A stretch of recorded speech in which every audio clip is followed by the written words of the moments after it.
তোরা নাচের মধ্যে এত নাচ কেন? আরে নাচতে কইছে এই জন্যই তো এত নাচ।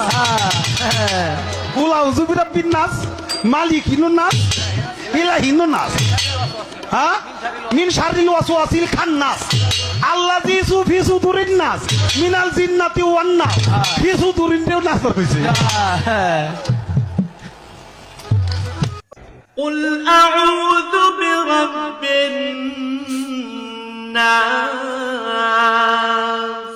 হে নবী, তুমি বলো, আমি আশ্রয় চাই মানুষের মালিকের কাছে।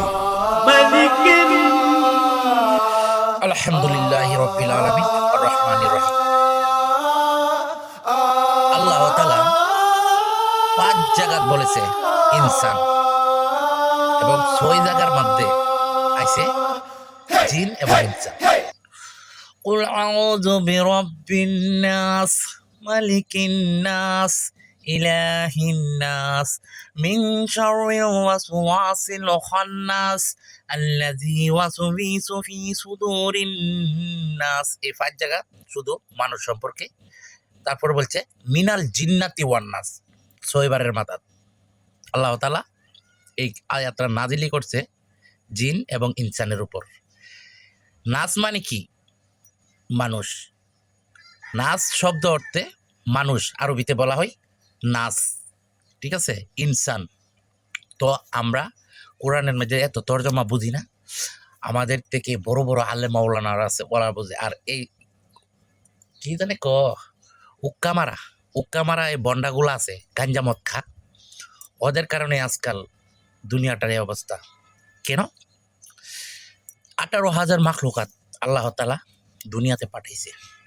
এর মধ্যে মিনাল জিন্নাতি ওয়ান নাস, এই জিন এবং ইনসানের হিসাব নিবে। বাকি আছে না, মাটির সাথে মিশাই দিবে। আরেকটা আয়াতে আছে ইয়া লাইতানি কুনতু তুরাবা। তুরাবা শব্দ ধুলাবালি। যখন আমরা মারা যাব 18,000 মাখলুকাত, তখন জিন এবং ইনসানের হিসাব নিবে, আর বাকি মাখলুকাতের মাটির সাথে মিশাই দিবে, কোনো হিসাব নিবে না। তাই আমাদেরকে আল্লাহ তাআলা সবচেয়ে সর্বশ্রেষ্ঠ ইনসান হিসেবে আমাদেরকে বানাইছে, নাচানাচি করার জন্য না। নাচ হইছে ইনসান, আর ওরা বলে কি? আল্লাহ বলে, কোরআনও বইলা দিছে কুলাউযু বিরাব্বিন নাসে মালিকিন নাসে, আবার ব্যঙ্গ কইরা বলতেছে সূরাটারে। চিন্তা করছেন নি এ কত বড় বেয়াদব হইছে? হে আল্লাহ, এইগুলারে তুমি যদি না পারো ওদেরকে ওটাই নিয়ে যাও, তা না হলে হেদায়েত দান করো, বোঝার মতন তৌফিক দান করো, সবাইকে যেন বুঝাইতে পারে। আমরা তো কোনো কিছুই বক্তাও না টক্তাও না, ঠিক আছে? তো যারা বড় বড় আলেম মাওলানারা আছে তাদেরকে সম্মান দিয়ে কথা বলতে হবে, আমরা ওদের কাছ থেকে কিছু শিখবো। তো আশা করি আমার কথাগুলো সবাই বুঝবেন, আর বেশি করে শেয়ার করে দিবেন, মানুষ যাতে আমার কথাটা শুনে জানে কিছু ডইলে হেদায়েত হয়, ঠিক আছে? তো আসসালামু আলাইকুম, ভালো থাকবেন।